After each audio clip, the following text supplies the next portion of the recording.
Bismillahirrahmanirrahim. Assalamualaikum warahmatullahi wabarakatuh. Alhamdulillahi wa kafa. Salatu wassalamu ala al-mustafa wa ala alihi wa sahbihi wa man iktafa, amma ba'd. Kita di bab 127 pada bahasan tentang adab tidur, yaitu adab tidur, berbaring, duduk, dan seterusnya. Sampai di hadis nomor 815. Fadal dibaca. Sekarang 820 ya Ustaz? Ya mungkin nomornya beda sama itu. Hadis yang 820 kedua. ya. أعوذ بالله من الشيطان الرجيم بسم الله الرحمن الرحيم قال المؤلف هذا الكتاب الإمام الشيخ النووي رحمه الله تعالى الله يرحم غفر الله ذنوبه اللهم اغفر له وارحمه وعافه وعف عنه. Selanjutnya yaitu dari Aisyah radhiyallahu anhuma, beliau berkata, kana an-nabiy sallallahu alaihi wasallam yusalli min al-laili 11 rak'atan fa idza tala'a al-fajr shalla rak'ataini khafifataini thumma taja'a ala shikkihi al-aymani hatta yaji al-muadzinu fayu'dzinahu, yang artinya Nabi SAW salat malam 11 rakaat, dan jika fajar menyingsing beliau salat 2 rakaat ringan, kemudian berbaring di atas samping kanannya hingga muadzin datang dan memberitahukan kepada beliau. Ya, hadis ini berkaitan dengan hadis sebelumnya, yaitu hadis Bara bin Azib berkaitan dengan adab tidur, yaitu bahwa Rasulullah SAW kalau tidur, beliau pertama miring ya ke kanan. Tapi sebelumnya di sini ada tambahan di hadis Bara riwayat Bukhari Muslim yang ini, sebelum beliau tidur beliau berwudu terlebih dahulu. Ya, mau tidur beliau berwudu lebih dahulu. Kemudian setelah itu tidur dengan miring ke kanan, lalu membaca doa Allahumma aslamtu nafsi ilaik wa wajjahtu wajhi ilaik wa fawwadtu amri ilaik wa alja'tu dhahri ilaik raghbatan wa rahbatan ilaik la malja'a wa la manja minka illa ilaik amantu bi kitabika alladhi anzalta wa bi rasulika alladhi arsalta. Ini yang sudah kita jelaskan maknanya di pertemuan yang lalu. Udah hafal? Wah, panjang ya. Jadi beliau sallallahu alaihi wasallam berwudu terlebih dahulu, kemudian beliau tidur, kemudian miring ke kanan, lalu membaca doa ini. Ya. Apa pelajaran yang bisa kita ambil dari sini? Pelajarannya, kita disunnahkan untuk tidur dalam kondisi suci. Ya, disunnahkan untuk tidur dalam kondisi suci, yaitu wudu terlebih dahulu. Mungkin ada yang bertanya, perempuan, bagaimana kalau dia hari itu lagi haid? Jawabannya, tetap disunnahkan bagi dia, karena wudu di sini bukan dalam rangka dia mau sholat, tidak. Seperti yang sering kita sampaikan bahwa wudu itu ibadah yang berdiri sendiri. Ya, ibadah yang berdiri sendiri yang tidak ada kaitan sama sholat. Tetapi sholat berkaitan erat dengan wudu. Jadi wudu tidak ada kaitan dengan apapun. Tetapi sholat berkaitan dengan wudu. Jadi wudu itu ibadah yang berdiri sendiri dan tidak ada kaitan sama perempuan lagi haid atau nifas. Sehingga dia tetap disunnahkan, siapapun disunnahkan untuk tidur dalam kondisi apa? Suci. Ya. Kemudian apa alasan lain kita disunnahkan untuk tidur dalam kondisi suci? Alasannya bahwa tidur itu adalah kematian. Tidur itu kematian. Jika malam itu dia wafat, ya, maka berarti dia wafat dalam kondisi suci dan dalam kondisi telah berdoa kepada Allah Subhanahu wa taala. Ini kemuliaan.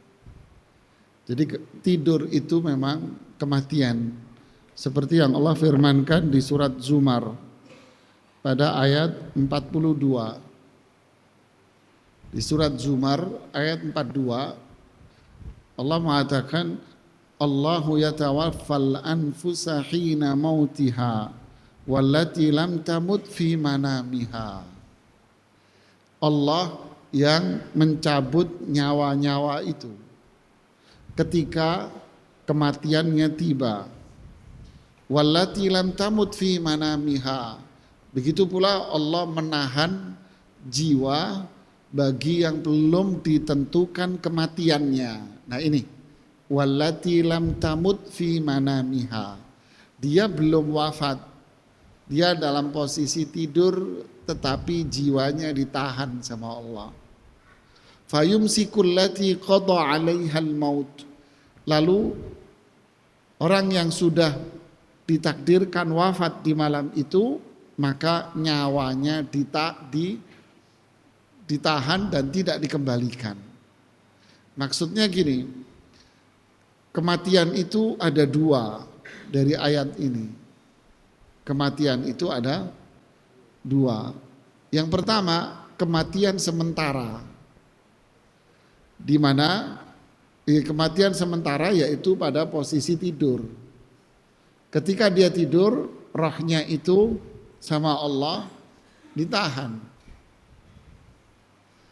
Lalu rohnya dikembalikan sama Allah Subhanahu wa taala sehingga orang itu bangun kembali dari tidurnya. Yang kedua, kematian yang selamanya, yaitu rohnya dia ditahan dan tidak dikembalikan sama Allah Subhanahu wa taala. Nah, inilah makanya tidur itu adalah kematian kecil, disebut oleh para ulama kematian kecil. Makanya dahulu para sahabat, para ulama salaf ketika mereka mau tidur, mereka menangis. Apakah esok hari bisa bangun atau tidak?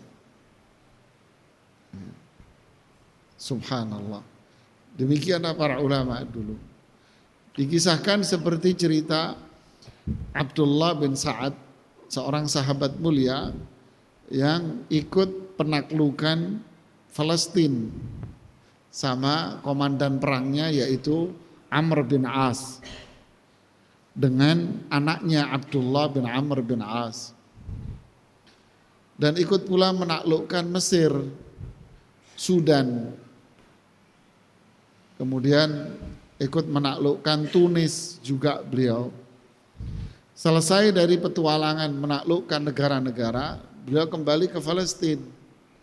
Hidup tinggal di sana, sholat imam di Masjid Aqsa. Malam itu beliau merasa bahwa jiwanya sudah gak akan lama. Sehingga beliau berdoa, ya Allah, izinkan aku untuk sholat subuh berjamaah. Setelah itu saya serahkan jiwaku kepada dirimu. Ini sahabat mulia ya akhi. Doanya mustajab. Beliau pun sholat subuh. Setelah sholat subuh, setelah berzikir, Allah cabut nyawanya seperti doanya. Begitulah, inilah sahabat mulia. Jadi intinya kematian itu, tidur itu adalah kematian kecil. Makanya di sini kita dianjurkan sebelum tidur itu apa? Wudhu dalam kondisi suci. Kemudian dianjurkan untuk membaca beberapa doa-doa yang dianjurkan di sana. Seperti doa ini, Allahumma aslamtu nafsi ilaik, dan seterusnya. Kalau dia malam itu wafat, maka dia wafat dalam kondisi apa? Fitrah, suci, bersih. Abdullah bin Mas'ud radhiyallahu anhu pernah mengatakan, seseorang yang tidur tanpa membaca doa dan zikir, maka ia tidur ibarat keledai.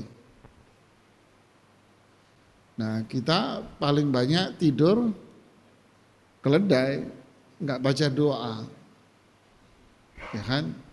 Lalu Syekh Bakar Abu Zaid mengatakan, bagaimana kalau seseorang itu tidur, sebelum tidur dia membaca doa, tapi doa yang dibaca belum sampai rampung dia sudah tidur. Mungkin rasa ngantuk, capek yang luar biasa. Baca doa belum selesai, mungkin baru pertama baca doa sudah tidur. Beliau menjawab, rahimahullah ta'ala, maka dia tetap dihitung sebagai orang yang membaca doa dan zikir sempurna, sesuai dengan kebiasaan. Kalau dia kebiasaan hanya baca satu jenis doa, itu pun doanya anak SD, apa?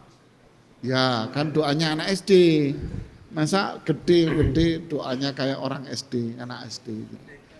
Ya, jadi kalau dia terbiasa baca doa itu, ya belum selesai terus langsung tidur, ya Allah hitung dia doanya itu. Tapi kalau dia kebiasaannya membaca ayat kursi, kemudian 2 ayat terakhir Al-Baqarah, kemudian surat Al-Kafirun, kemudian Al-Ikhlas 3 kali, Al-Falaq 3 kali, An-Nas 3 kali, kemudian baca doa ini, kemudian baca zikir-zikir yang lain. Dia terbiasa baca itu sebelum dia tidur. Lalu suatu hari dia belum selesai bacanya, lalu sudah tertidur dan wafat malam itu, maka dia dihitung sebagai seseorang yang membaca zikir semua sempurna. Subhanallah.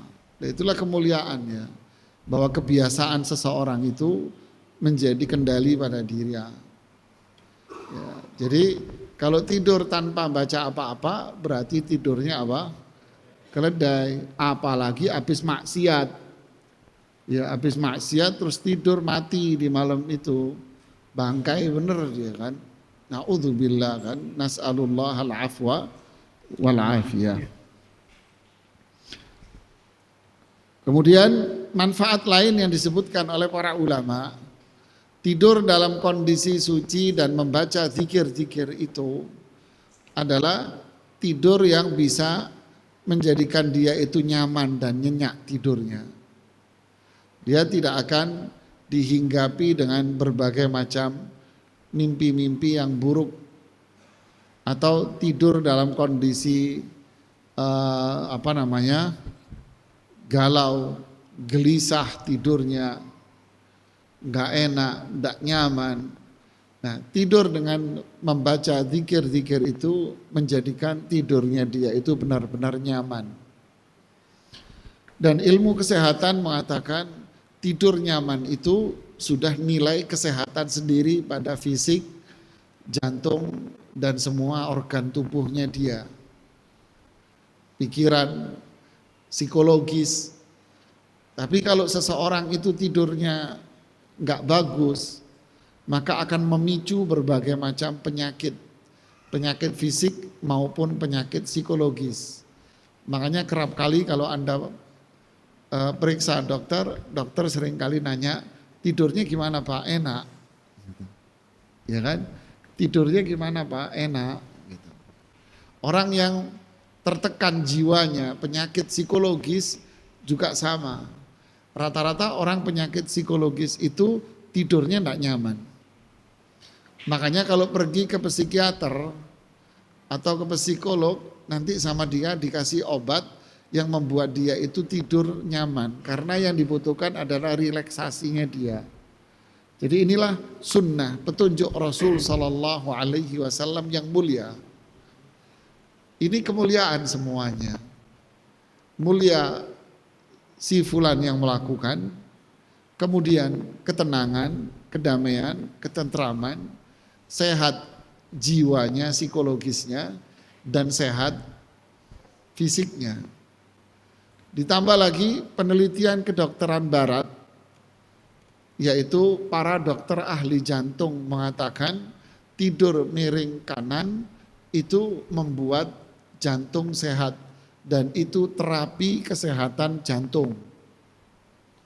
Pembuluh-pembuluh darah yang ada di jantung akan menjadi lancar peredaran darahnya. Tapi kalau dia tidur miring, maka miring ke kiri, maka jantungnya ditekan yang menjadikan peredaran darah di jantung tidak lancar dan menyebabkan napas dia nyesek. Coba aja, Anda akan nyesek napas Anda. Begitu juga tidur Anda yang telentang.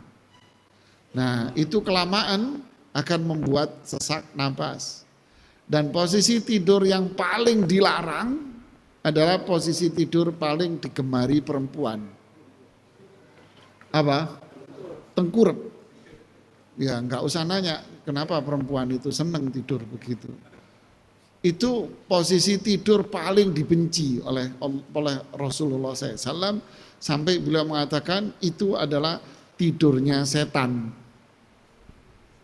Ya, na'udzubillah.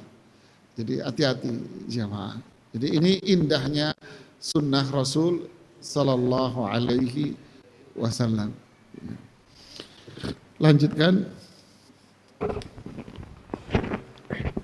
Selanjutnya dari Huzaifah radhiyallahu anhu, beliau berkata, kana an-nabiy sallallahu alaihi wasallam idza akhadha madja'ahu min al-laili wada'a yadahu tahta khaddihi thumma yaqulu Allahumma bismika amutu wa ahya wa idza istayqadha qala alhamdulillahilladzi ahyana ba'dama amatana wa ilaihin nusyur.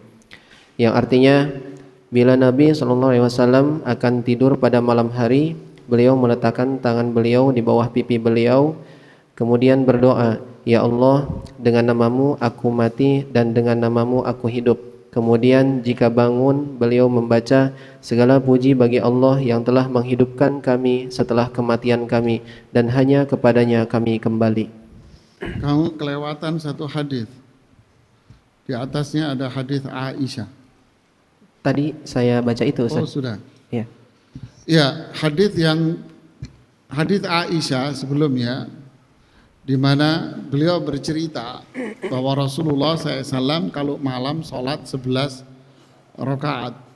Kemudian kalau menjelang adzan fajar, maksudnya menjelang adzan subuh, biar nggak salah paham, menjelang adzan subuh beliau sholat 2 rakaat yang ringan, lalu beliau tiduran miring.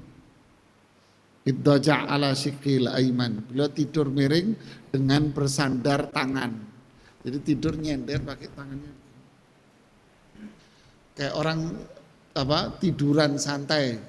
Ya, tiduran santai dengan tangannya disandarin kepalanya disandarin di tangan. Jadi ini menunjukkan bicara tentang sholat malam, sholat tahajud. Nah, kita tahu sholat tahajud itu sunnah muakkadah, amalan sunnah yang tidak pernah ditinggal oleh Rasul Sallallahu Alaihi Wasallam. Sangat ditekankan amalan itu. Dan sholat malam yang paling bagus itu adalah di sepertiga malam yang terakhir, yaitu di atas jam 1 ke atas. Artinya kalau Anda ibaratnya itu bangun jam 3 atau bangun setengah 3 umumnya, lalu Anda melakukan sholat, itu masih bisa dikatakan sebagai tahajud. Bahkan Anda melakukannya di jam 4 pun bisa dikatakan apa? Tahajud Mas Ian Pak. Selama belum apa? Adzan subuh. Ya. Kemudian berapa rakaat sholat tahajud itu? Maksimal sholat tahajud itu 11 rakaat. Karena itu yang dilakukan oleh Rasul Sallallahu Alaihi Wasallam. Ya. Artinya Anda boleh sholat tahajud itu 2 rakaat boleh. Kalau mau nambah lagi 4 jadi 2 rakaat lagi jadi 4 boleh, nggak apa-apa. Atau Anda mencukupkan diri dengan sholat witir 3 rakaat, maka itu juga dikatakan sebagai sholat tahajud. Jadi semua itu dikategorikan sebagai sholat tahajud. Ya. Nah di sini Rasulullah SAW sholat tahajudnya itu panjang beliau. Terkadang beliau sholat tahajud dari 2/3 malam pertama. Jadi dari di atas jam 11-an, di atas jam 10, 12, beliau sudah mulai sholat di sana sampai subuh. Makanya dan sholatnya Rasulullah SAW itu panjang rakaatnya. Terkadang Rasulullah SAW sholat 2 rakaat saja. Karena 1 rakaatnya beliau membaca 3 surat, Pak. Yaitu Al-Baqarah, Al-Imran, An-Nisa. 1 rakaatnya. Seperti kisah Hudzaifah ibnul Yaman. Sampai Hudzaifah ibnul Yaman sendiri nggak kuat. Saya ada niatan untuk bubar sebetulnya, kata. Ini beliau sallallahu alaihi wasallam. Nah begitulah yang dilakukan oleh para sahabatnya. Bahkan ada satu riwayat sahih bahwa Utsman bin Affan pernah sholat malam habis sholat isya. Habis sholat isya selesai beliau pulang, kemudian balik lagi, masuk lagi ke masjid. Masjid sudah sepi, beliau masuk ke masjid dan beliau sholat sampai menjelang subuh hanya 1 rakaat. Ketika ada orang bertanya, ya Amirul Mukminin, saat itu beliau jadi Amirul Mukminin, presiden, khalifah. Ya Amirul Mukminin, sholaita raka'ah, engkau sholat 1 rakaat. Beliau menjawab, bukankah Rasulullah SAW membolehkan hal itu? Bukankah beliau mengatakan, jika kamu takut adzan subuh, sholatlah 1 rakaat. Saya takut adzan subuh, jadi saya sholat 1 rakaat. Apa yang engkau baca ya Amirul Mukminin? Saya membaca Al-Quran. Allahu Akbar. Begitulah jamaah mereka yang sudah pasti masuk surga. Kita yang gak jelas masuk surga saja, gak sholat malam. Begitulah jamaah. Ya, syaraful mukmin qiyamuhu bil-lail. Dahulu mereka menilai orang baik itu kalau sholat malam. Menilai orang baik itu kalau sholat malam. Kalau nggak sholat malam berarti dia orang biasa-biasa saja, bukan orang baik. Seperti kisah Abdullah bin Amr bin As. Dia menilai orang mulia di zaman sahabat itu sholat malam. Begitulah. Dan sholat malam itu minimalnya jamaah adalah sholat apa? Witir itu. Itu minimalnya. Ya, itu sudah minimal dia sholat witir itu. Nah di sini makanya Rasulullah SAW sebelum adzan beliau sholat 2 rakaat ringan. Maksudnya apa? Kok ringan? Ya penutupnya. Karena sholat yang tadi itu berdirinya panjang beliau sampai kakinya bengkak. Sehingga penutupnya hanya ringan. Lah kalau kita kan memang semuanya ringan. Mau diringanin apa lagi kan gitu kan ya. Ya memang sudah ringan kita. Sallallahu alaihi wasallam. Makanya beliau butuh istirahat sebelum masuk sholat subuh. Ya, butuh istirahat, tidur miring. Ya. Tidur miring gitu. Dan saya melihat memang ada, nggak perlu disebutin lah. Saya melihat memang ada satu ustadz yang memang benar-benar mengamalkan ini, luar biasa. Luar biasa beliau mengamalkan ini. Jadi kalau menjelang subuh beliau tiduran karena sholat malamnya udah panjang. Habis sholat subuh sebentar, ya kadang makan sarapan sedikit, terus beliau tidur karena nggak kuat, ngantuk beliau.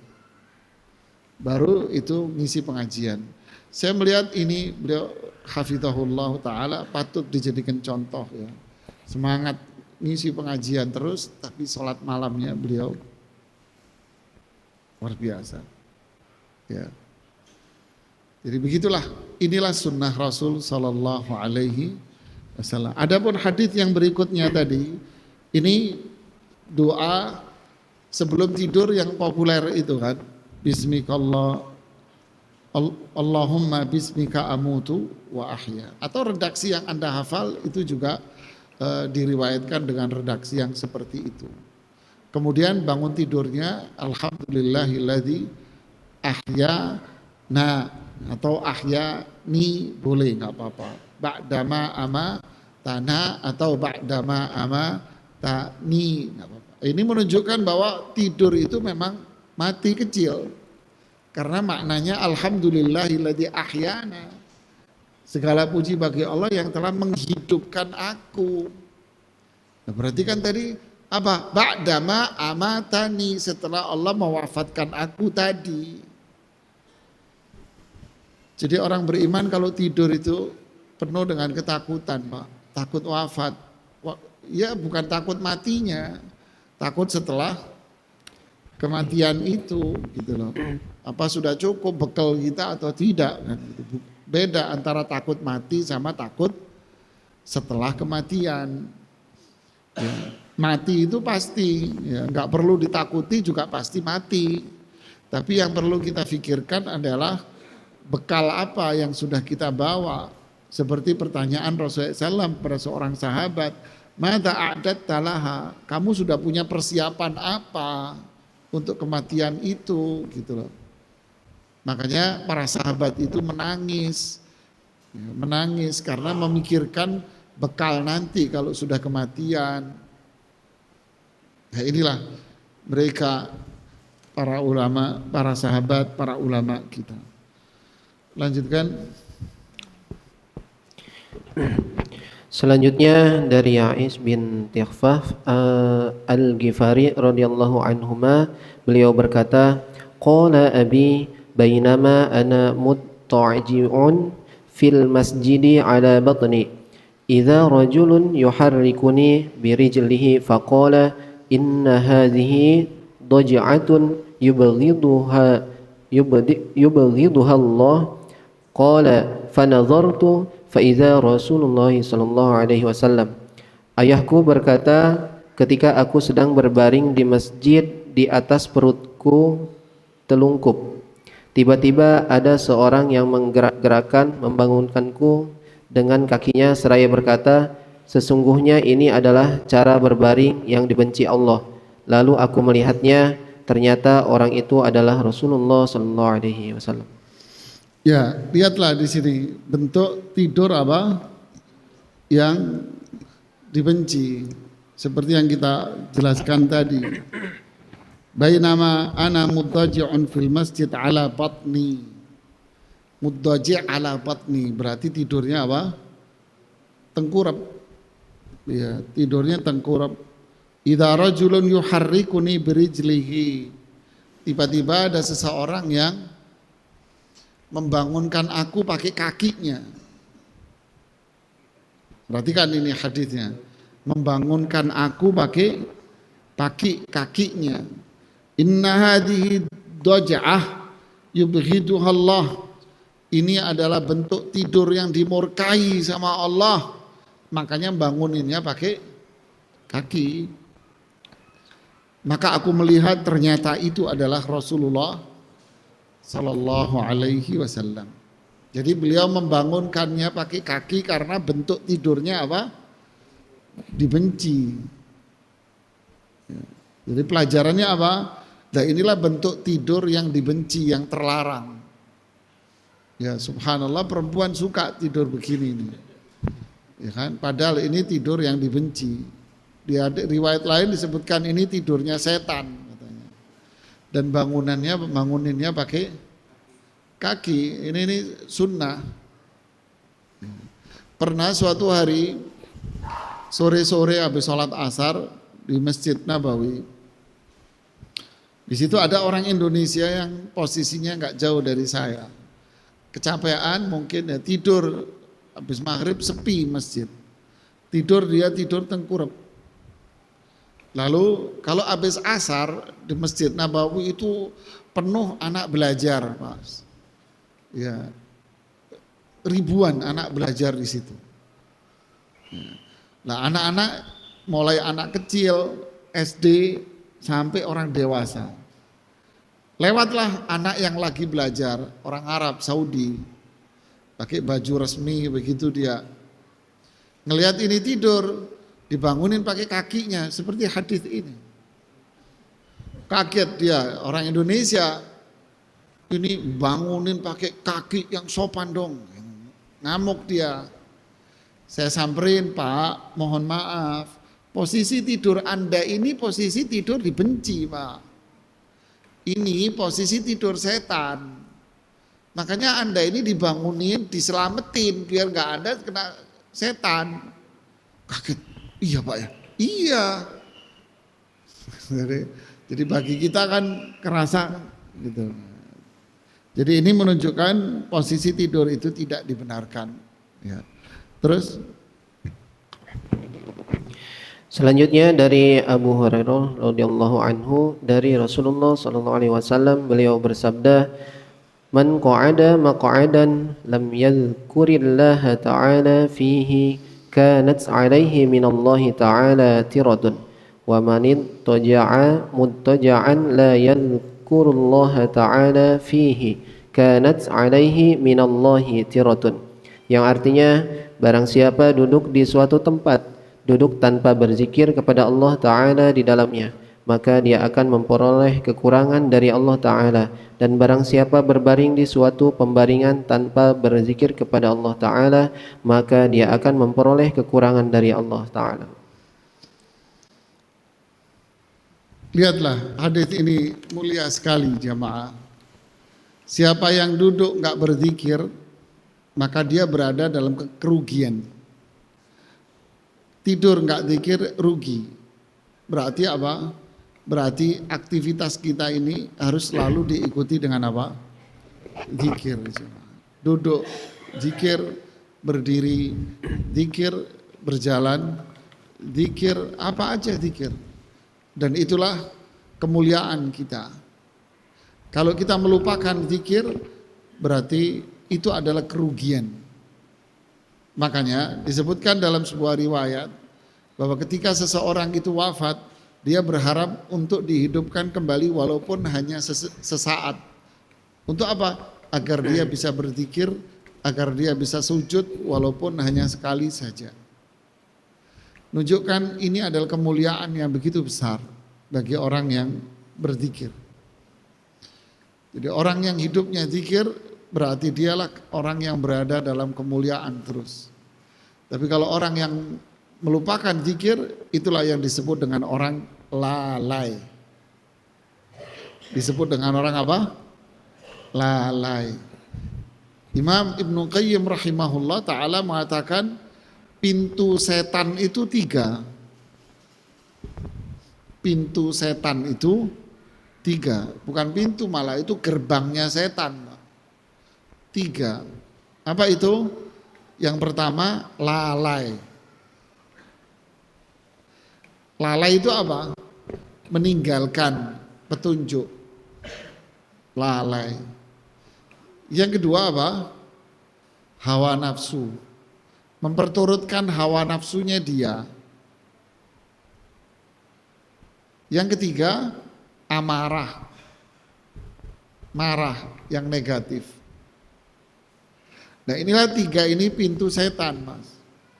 Berarti kalau kita lalai, jauh dari petunjuk Rasulullah SAW, termasuk di dalamnya adalah zikir, maka setan itu akan melakukan serangannya. Tahu apa serangan setan pada diri kita? Itulah yang disebut dengan nama al-waswas di surat An-Nas. Subhanallah, surat An-Nas ini dominasi huruf sin. Qul a'udzu birabbin nas, malikin nas, ilahin nas, min syarril waswasil khannas, alladzi waswisu fi sudurin nas, minal jinnati wan nas. Karena memang waswas itu adalah bisikan. Al-waswas itu bukan waswas istilah bahasa Indonesia, ragu-ragu, bukan. Al-waswas itu bisikan yang halus. Nah, itu serangan itu. Berarti setan lagi nyerang kita. Serangannya dia itulah yang disebut dengan nama al-waswas. Kapan setan-setan ini menyerang jiwa kita?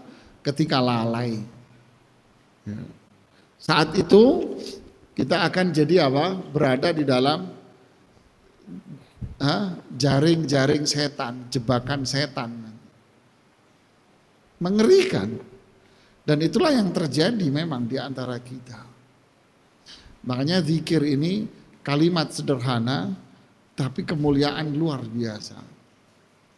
Disebutkan di dalam riwayat hadis riwayat Imam Tirmidzi, orang yang berzikir itu seperti orang yang dikejar musuh. Lalu dia lari sampai dia berada di dalam satu benteng. Kemudian dia masuk ke dalam benteng itu sehingga setan itu akhirnya tidak bisa lagi mengejar dia. Benteng itu apa? Zikir ini. Cuman masalahnya bagaimana kita berzikir? Tentu kita berzikir dengan zikir yang diajarkan oleh Rasulullah SAW. Bukan zikir-zikir yang bid'ah-bid'ah itu. Yaitu seperti bacalah lafaz Allah, Allah, Allah 1000 kali sehari. Bacalah zikir, sebutlah nama Ar-Razzaq, Ar-Razzaq biar dapat rezeki lancar. Ini semua zikir-zikir bid'ah yang tidak melahirkan manfaat apapun. Dan kenapa? Karena itu tidak disebut sebagai zikir. Zikir itu pujian. Kalau Anda menyebut nama Allah, Allah, Allah, itu enggak ada nilai zikirnya. Enggak paham ya? Gini Mas, zikir itu kan pujian. Anda memuji seseorang, ini contoh aja, contoh doang. Namanya Pak Ahmad umpama. Anda mau muji dia, Anda bilang Ahmad, Ahmad, Ahmad, Ahmad, Ahmad. Apakah Anda dikatakan sebagai orang yang memuji? Tidak, disiram teh yang ya Anda di depannya dia kan. Ngamuk dia. Nah, apa nilai zikirnya ketika memuji hanya menyebut nama Allah? Tidak ada. Ya. Mungkin dia berdalih dengan ayat walillahil asmaul husna fad'uhu biha. Allah memiliki nama-nama yang baik, gunakanlah untuk berdoa. Ini nggak nyambung kalau hadis ayat ini dijadikan dalil, sangat tidak nyambung, ya dan terlalu panjang kalau saya harus menjelaskan. Intinya nggak nyambung sama sekali itu dalilnya. Jadi zikir itu gunakan zikir yang disyariatkan, seperti zikir-zikir yang bersifat muqayyad, zikir yang ditentukan waktu dan tempat. Seperti zikir masuk kamar mandi, keluar rumah, masuk rumah dan sebagainya. Atau zikir yang bersifat umum. Ya. Termasuk zikir yang muqayyad ini zikir tidur ini. Ya, mau tidur, habis tidur, setelah bangun tidur, ini kan semua zikir yang dibatasin dengan apa? Kondisi tertentu. Atau zikir yang bersifat umum seperti di firman Allah, yadhkurunallaha ta'ala qiyaman wa qu'udan wa ala junubihim. Mereka adalah orang-orang yang berzikir kepada Allah di saat berdiri, duduk maupun di saat tiduran. Ya, mereka wadzakirinallaha katsiran wadzakirat. laki-laki dan perempuan yang rajin berzikir dan seterusnya. Jadi zikir yang bersifat umum seperti apa? Istighfar sebanyak mungkin, atau zikir dengan subhanallah wa bihamdih, atau subhanallah wa bihamdihi subhanallahil azim, zikir, atau la ilaha illallah, atau lebih sempurna lagi la ilaha illallah wahdahu la syarikalah lahul mulku walahul hamdu wa huwa ala kulli syai'in qadir, atau lebih sempurnanya lagi subhanallah walhamdulillah wa la ilaha illallah wallahu akbar, atau zikir dengan la haula wa la quwata illa billah. Atau kalau lagi galau, gelisah, ada sesuatu yang ditakutin, bacalah hasbiyallahu wa ni'mal wakil. Tapi cukup sampai di sini, jangan diterus-terusin. Hasbiyallahu wa ni'mal wakil, ni'mal maula wa ni'man nasir. Dah, tambahan ini banyak Pak. Cukup hasbiyallahu wa ni'mal. Loh emang apa salahnya? Oh, salah, emang kenapa salah? Emang kamu lebih pintar dari Rasul apa? Al-Quran cuma mengajarkan kita itu, ya kan? Wa idh qala lahumun nasu innan nasa qad jama'u lakum fakhshawhum fazadahum imanan wa qalu hasbunallahu wa ni'mal wakil fanqalabu bi ni'matin minallahi lam yamsashum su'un wattaba'u ridwanallah, dan seterusnya. Ketika mereka ditakut-takutin bahwa ada pasukan perang yang akan menyerang mereka, mereka justru malah tambah beriman dan mereka membaca zikir hasbunallah wa ni'mal wakil atau hasbiyallah wa ni'mal wakil. Sudah diajarin cuma sampai di sini tok. Jangan ditambah-tambahin, jangan lebih pinter dari Al-Qur'an dan Rasul gitu kan. Nah, inilah zikir-zikir yang bersifat apa? Umum, dan itu kemuliaan buat kita. Ya. Silakan Anda baca kitab Al-Wabil As-Sayyib. Di bagian tengah sampai ke bawah habis Ibnu Qayyim bicara tentang keutamaan zikir, dan beliau menyebutkan di situ 70 lebih keutamaan berzikir kepada Allah. Bayangin cuma 70 lebih manfaat zikir. Lalu beliau sebutkan habis itu bentuk zikir-zikirnya. Zikir saat ini, zikir kondisi ini, zikir kondisi ini. Nah, kita dengarkan adzan.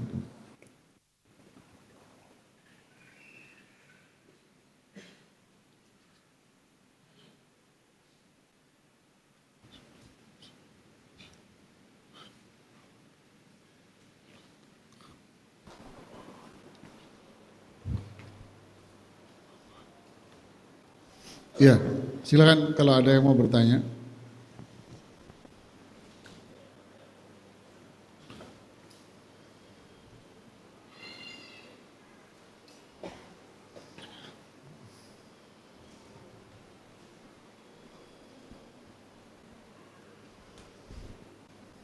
Ya, tafadhal.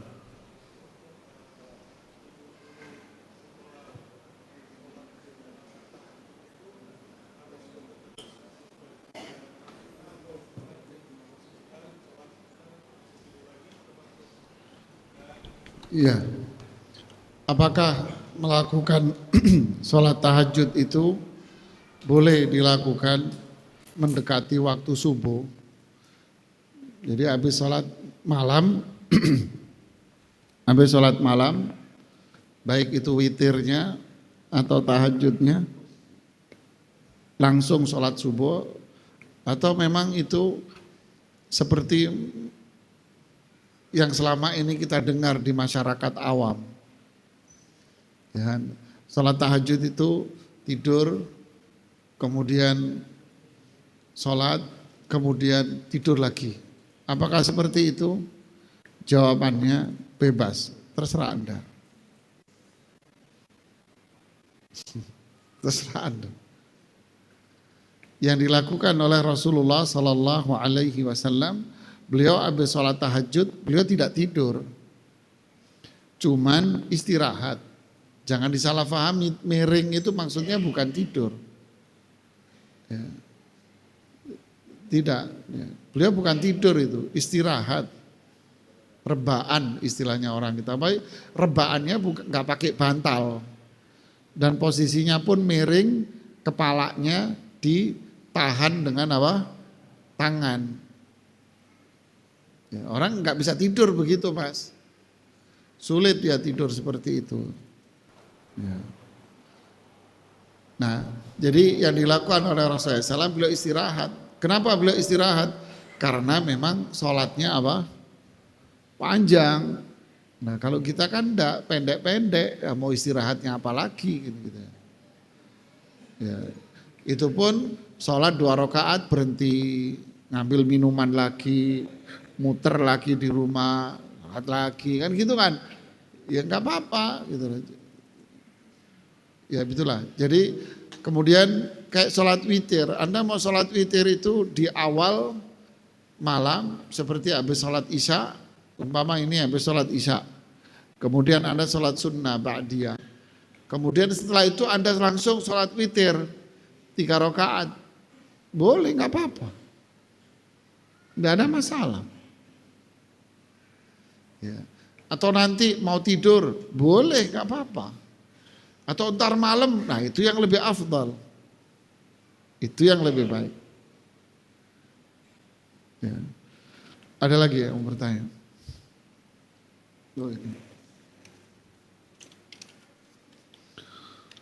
Bagaimana hukumnya melakukan pembayaran atau transaksi pembelian buku di dalam masjid seperti pembelian buku LKS atau sekolahan ada di dalam masjid? Ya tidak boleh, karena akad itu dinilai pada waktu pembayarannya. Ya. Akad itu dinilai kapan ya? Bayarnya gitu. Jadi akadnya itu ya bayarnya itu Pak. Nah kalau sebelum pembayaran maka tidak disebut dengan apa? Dengan akad. Ya, kecuali jenis-jenis transaksi tertentu ya. Ya. Jadi kalau Anda pesan buku LKS atau buku apalah gitu. Kapan? Sehari sebelumnya. Umpamanya. Terus yang jual bilang, nanti tak bawa di kajian nanti malam ya. Kan gitu kan? Datanglah dia bawa buku itu di sini. Nah, apa yang Anda lakukan kemarin itu bukan transaksi. Belum apa? Belum transaksi Mas, belum transaksi apa-apa. Nah ketika orangnya datang ke sini, bukunya dikasihkan, nih Mas bukunya, oh ya berapa nih uangnya, itulah transaksi namanya. Rasulullah SAW mengatakan, idza ra'aitumur rajula yabta'u fil masjid faqulu la rabbahallahu alaik. Jika kalian melihat orang yang menjual dan membeli di masjid, katakan kepada dia, semoga Allah tidak memberikan keuntungan kepada kamu. Jadi itu dilarang. Ini yang dilarang. Tapi kalau Anda melakukan bentuk yang kedua umpama, Anda duduk sama teman, Mas, pesan buku LKS-nya dong. Oh boleh, pesan ini dong, bajunya, pesan makanan ini, minuman, jus atau apa. Oh ya boleh. Kapan? Nanti ya habis kajian. Ya. Keluarlah Anda, selesai kajian dikasih di luar. Nah ini boleh, karena yang Anda lakukan di masjid tadi itu bukan transaksi. Ya. Jadi yang dilarang itu apa? Akad jual belinya. Seperti Syekh Sulaiman Rohaili ketika ditanya masalah ini tentang seseorang yang menawarkan produk di masjid. Nawarin umroh atau nawarin apa, barang di masjid. Boleh, enggak apa-apa karena itu bukan transaksi. Yang dilarang itu apa? Jual, beli, menjual dan membeli. Nah itu yang dilarang.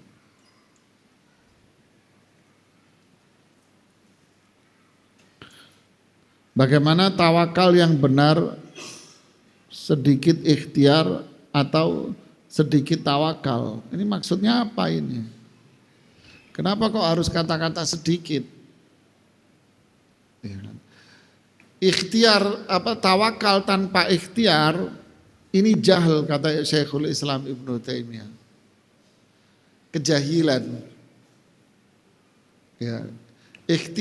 Tawakal tanpa ikhtiar itu kejahilan. Ikhtiar tanpa tawakal itu tidak beriman. Ya dua-duanya salah, kecemplung Anda. Ya. Jadi tawakal yang benar itu adalah ikhtiar. Dan seberapa ikhtiar Anda, semampu Anda, seberapa besar kemampuan Anda. Ya kan? Kalau ibaratnya Anda mampu menyelam ke dasar lautan untuk mencari ikan yang ada di karang-karangnya, kenapa Anda mancing? Ibaratnya gitu, nyelam Mas, wong Anda bisa nyelam kok. Tapi kalau Anda nggak bisa renang sama sekali, Anda bisanya ya mancing, memang Anda mampunya di situ. Gitu kan. Kalau Anda bisa manjat pohon kelapa, ngapain Anda nungguin kelapa jatuh? Ya ikhtiar juga kan Pak. Bisa manjat gak? Bisa, panjat sono Bahlul. Kan gitu kan, itu kan jahil namanya, orangnya bodoh bahasa kasarnya. Panjat Mas. Tapi kalau Anda bisa manjat, gak bisa, ya udah tungguin, memang Anda gak bisa manjat. Kan gitu kan? Jadi usaha itu apa? Semaksimalmu, sebisamu. Bukan maknanya sebisamu itu malas. Udahlah, saya cuma maunya begini kan semampu saya. Loh ini malas namanya. Malas. Dan ini banyak. Mungkin dulu Anda kerja di kantoran, karyawanan. Terus ada pengurangan karyawan. Kemudian Anda ngerasa kerja sana nggak diterima. Akhirnya ngapain? Duduk ngeliatin burung dara setiap hari. Yang kerja siapa? Yang kerja bini ente. Ini laki bahlulnya panjang. Nggak boleh Mas. Seolah-olah Anda kerja itu kan sudah ikhtiar Pak. Emang kerja itu harus jadi karyawan. Emang kerja harus duduk di meja. Keluar Mas sono. Kata Rasulullah SAW apa? Ambil golokmu sono. Pergi ke padang pasir nyari kayu bakar sana. Ya kerja apa aja, jangan egois. Ego. Ya kan, kita pernah menemukan seorang supir taksi online, rapi sekali Mas. Wah dibukain pintu, ramah cara ngomongnya. Nanya, Mas Anda ini bukan orang biasa, Anda ini bukan supir taksi umumnya. Enggak Pak, saya cuma supir taksi Pak, online. Enggak, bukan. Siapa Anda ini, saya penasaran. Dijawab, maaf Pak, saya salah satu direktur perusahaan minyak di Qatar. Ini kisah nyata. Saya salah satu direktur perusahaan minyak di Qatar. Akhirnya ada peraturan baru dari raja bahwa jabatan-jabatan itu harus diambil oleh masyarakatnya sendiri. Orang Arab begitu, memang kita. Begitu kan? Akhirnya saya pulang ke sini, nyari kerjaan sono ke sini sulit karena mungkin umur dan jabatan saya ketinggian Pak. Otomatis kan gajinya harus menyesuaikan. Ya daripada saya nganggur, saya jadi sopir online aja taksi, mobil saya pakai. Lihat Pak, dia kerja apa aja. Ya kita kan enggak, cuman karyawan biasa, nggak mau lagi sudah. Karena ngerasa dirinya apa? Karyawan. Istrinya yang akhirnya jungkir balik ngurusin semuanya.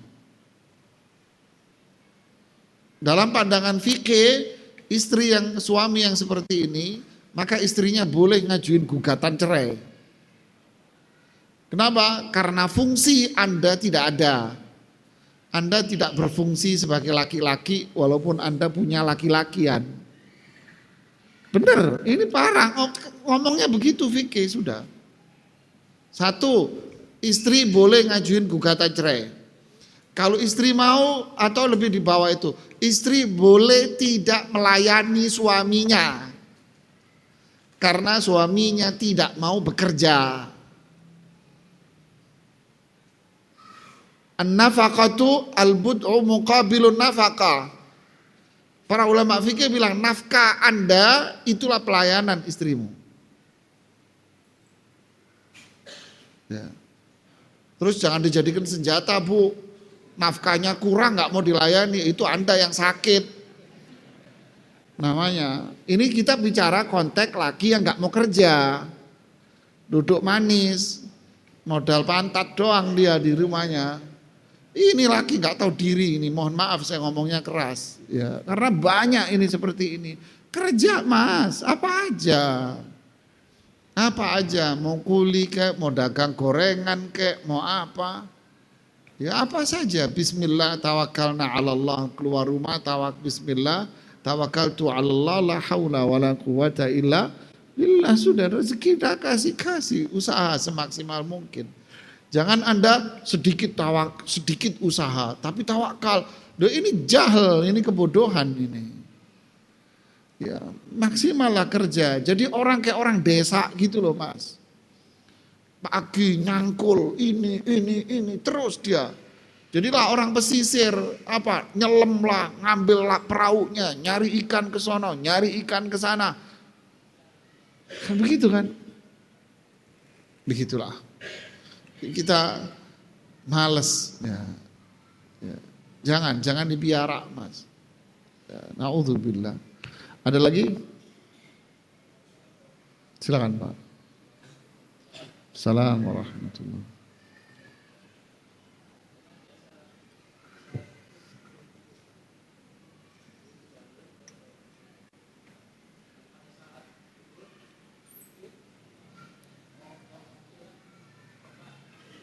Ya. Ya. Pertanyaannya sederhana. Kalau kita sudah zikir mau tidur, terus kebelet pipis, kamar mandi, apa perlu diulang? Ya tidak lah Pak. Ya, pertanyaannya sih itu aja sebetulnya. Tidak perlu. Ya kan? Anda sudah zikir atau zikirnya belum selesai, terus kebelet pipis, kamar mandi, habis itu lanjutkan lagi, ya lanjutin zikirnya. Ya wudhu, ya wudhu lagi lah. Ya wudhu lagi. Karena Anda sudah batal. Ya, ada lagi. Silakan Mas. Apa?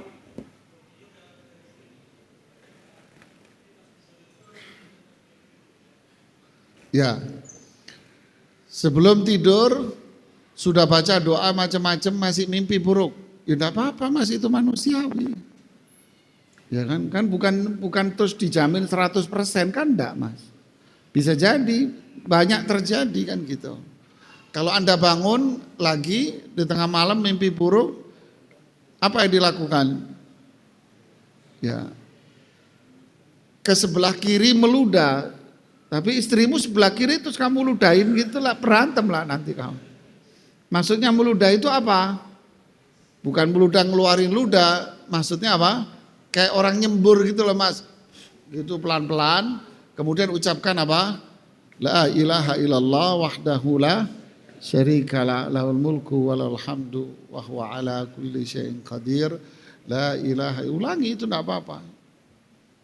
Ya, habis itu tidur sudah selesai.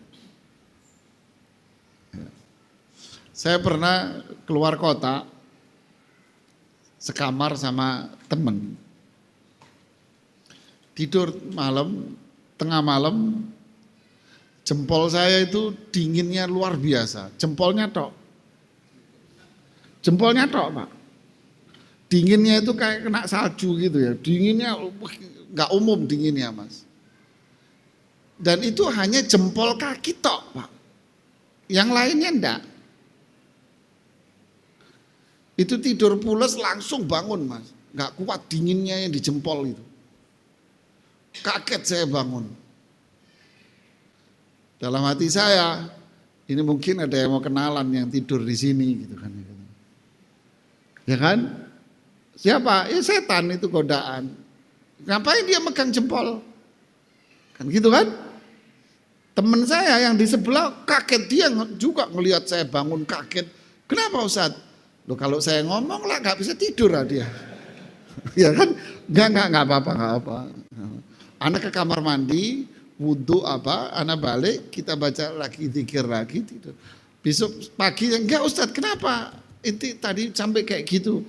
Baru anak ceritain, untung anak malam ini pagi ini check out, kata dia. Ya begitulah Mas. Bukan berarti yang salah zikirnya, enggak. Ya bisa jadi masih godaan-godaan itu pasti ada. Jadi kesimpulannya apa? Zikir aja masih begitu gitu loh. Apalagi enggak zikir Mas, lah tambah enggak karuan Mas. Ya, tambah lagi Mas. Makanya sunnahnya apa? Man nazala manzilan. Siapa yang masuk rumah di malam hari, maksudnya masuk tempat baru, keluar kota, tiba di malam hari, masuk hotel atau masuk rumah Anda atau masuk keluarga, rumah keluarga, ucapkan a'udzu bikalimatillahi tammati min syarri ma khalaq. Itu selalu Mas, apalagi kota-kota yang memang mungkin dominasi non-muslim. Gitu. Pernah pengalaman dulu bahwa anak saya yang kecil, masih kecil dulu bayi, di Bali, di komplek perumahan yang notabene masyarakat apa? Bali lah, yang pura-pura di depan rumah-rumahnya kan gitu kan. Masuk ke kamar, baru nyampe masuk ke kamar, anak saya diem ketika ngelihat di satu sudut nangis histeris. Bingung, mamanya bingung lah kan gitu. Kenapa ini, kenapa? Udah sini. Saya gendong, saya ajak keluar. Saya bawa keluar pintu, diem dia. Saya ajak main, diem. Ajak masuk lagi, ngelihat pojok lagi, histeris lagi dia. Saya keluarin lagi, yang punya rumah datang. Kenapa Ustadz?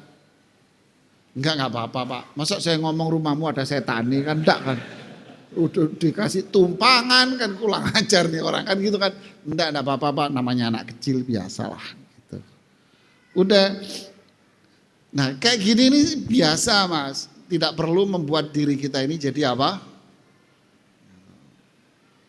Enggak perlu. Zikir inilah yang luar biasa manfaatnya. Ya. Pegang aja kalau seperti itu. Kalau kita zikir aja, ambil air wudhu, zikir, hilang sendiri itu mbah itu. Ya kan, mbah sama kakek itu pulang sendiri nanti dia. Udah tiduran nyaman, gak usah dipikirin. Kalau dia anak kecil, pegang kepalanya. Ubun-ubunnya ini, jidatnya itu pegangin Mas. Jidatnya ini kamu pegang, persis dekat matanya itu Anda pegang, Anda bacain, a'udzu bikalimatillahi tammati min syarri ma khalaq. Atau Anda mau bacain ayat kursi, al-ikhlas, al-falak, an-nas, Anda baca. Habis itu tidur lagi, saya masukin lagi. Sudah pulas dia tidur, sudah enggak nangis, enggak apa. Hakata, inilah petunjuk Rasul sallallahu alaihi wasallam. Ya, enggak perlu kita, waduh setan ngomong, galau, diketawain, tepuk tangan nanti setan. Kamu mau pulang ya? Udah deh, syukur pulang deh. Loh saya pernah digituin. Nginep di satu villa. Paginya saya check out. Muncul suara itu dari kamar mandi. Mau pulang ya? Pulang deh, sono cepet. Saya biarin aja. Gitu kan. Yang penting zikir itulah, makanya zikir ini kekuatan seorang muslim. Gitu. Silahul mukmin, doa zikir itu kekuatan kita. Wallahu alam. Ya, ini yang bisa kita sampaikan, semoga bermanfaat. Subhanakallahumma bihamdik asyhadu an la ilaha illa anta astaghfiruka wa atubu ilaik. Assalamualaikum warahmatullahi wabarakatuh.